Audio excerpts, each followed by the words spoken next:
Bonjour à tous, la clôture de la rencontre internationale pour la paix à Rome, les 60 ans de la déclaration Nostra Aetate et Amaury Guilhem nommé secrétaire général adjoint de la CEF. C'est aujourd'hui dans SIC, la sélection de l'info catholique. Mardi dernier, le pape Léon XIV a conclu au Colisée à Rome la rencontre internationale Oser la paix organisée par la communauté Sant'Egidio. Près de 40 ans après la rencontre d'Assise convoquée par Jean-Paul II en octobre 1986, le pape était entouré sur la grande estrade d'une soixantaine de représentants des grandes religions. Tous les croyants sont frères et les religions en tant que sœurs doivent encourager les peuples à se traiter comme des frères et non comme des ennemis, a insisté Léon XIV en martelant « Jamais la guerre n'est sainte, seule la paix est sainte car elle est voulue par Dieu ».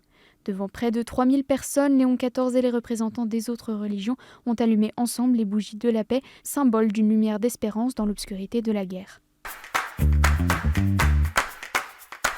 Le pape a ensuite rejoint le Vatican pour la cérémonie d'anniversaire de la déclaration Nostra Aetate.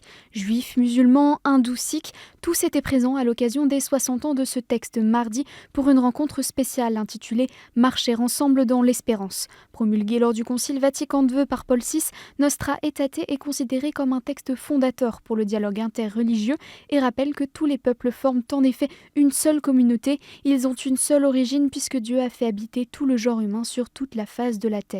Les 3000 personnes rassemblées dans la salle Paul VI ont assisté à plusieurs spectacles de danse et de chant issus des différentes traditions, puis a suivi le discours du pape qui a rappelé l'actualité du texte dont la graine d'espérance qui a été plantée il y a 60 ans continue d'offrir un abri et de porter ses fruits.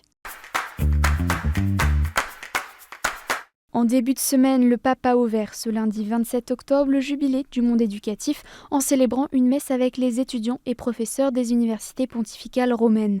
L'occasion de signer la lettre apostolique Dessiner de nouvelles cartes d'espérance, publiée mardi pour le 60e anniversaire du texte Concilia Gravissimum Educationis de son prédécesseur Saint Paul VI. Dans son homélie, le pape a appelé les universitaires à ne jamais se replier sur eux-mêmes, exhortant chacun à recevoir la grâce d'un regard d'ensemble, un regard large qui porte loin. Cette nouvelle lettre de 9 pages vise à relancer l'élan éducatif du Concile en rappelant, selon Léon XIV, que l'éducation ne peut être réduite à un algorithme.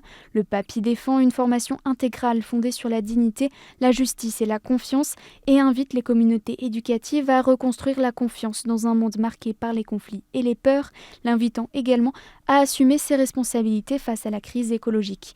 Enfin, vendredi, le pape s'est adressé aux éducateurs, partageant sa propre expérience de professeur au sein de l'ordre de Saint-Augustin. Citant le docteur de l'Église, il a avancé que c'est une erreur de penser que pour enseigner il suffit de bonnes paroles, vantant la vérité issue de la rencontre profonde entre élèves et enseignants, entre intériorité, unité, amour et joie. À compter du lundi 3 novembre, jour de l'ouverture de l'Assemblée plénière des évêques à Lourdes, Amaury Guilhem devient secrétaire général adjoint en charge de la communication, a annoncé mercredi 29 octobre la CEF dans un communiqué. Journaliste de formation et directeur à l'information du diocèse de Marseille, il sera épaulé par Candice Castelin au service de la communication de la CEF depuis 2019 et elle-même nommée directrice de la communication pôle et réseau. Interrogé par La Croix, Amaury Guilhem a confié tenir à ce que la communication soit au service de la communion.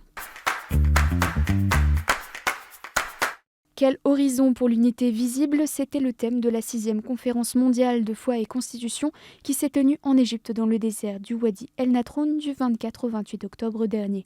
Près de 400 représentants d'églises chrétiennes du monde entier se sont réunis pour cet événement œcuménique, une première en plus de 30 ans, organisé pour marquer le 1700e anniversaire du concile de Nicée. Ce premier concile œcuménique avait établi l'unité de l'Église et le dogme de la consubstantialité du Christ. Pour conclure cette rencontre, les participants ont appelé l'ensemble des chrétiens à vivre l'unité pour laquelle le Christ a prié, afin que le monde croie et connaisse les dons de Dieu que sont la guérison, la justice et la vie en abondance. La personne suspectée d'avoir tué en septembre à Lyon Achour Sarnaya, un chrétien d'Irak, a été remis lundi 27 octobre à la France par les autorités italiennes en exécution d'un mandat d'arrêt européen.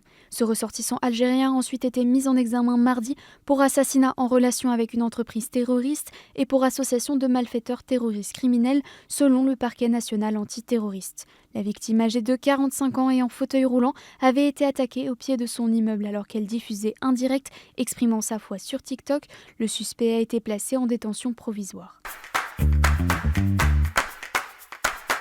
Et en bref, le diocèse de Limoges fête Holy Winds. Ce mercredi 29 octobre, une procession de tous les saints a traversé la ville de Limoges. À l'approche de la fête de la Toussaint, les enfants présents étaient invités à se déguiser en leur saint patron et à confectionner des bannières.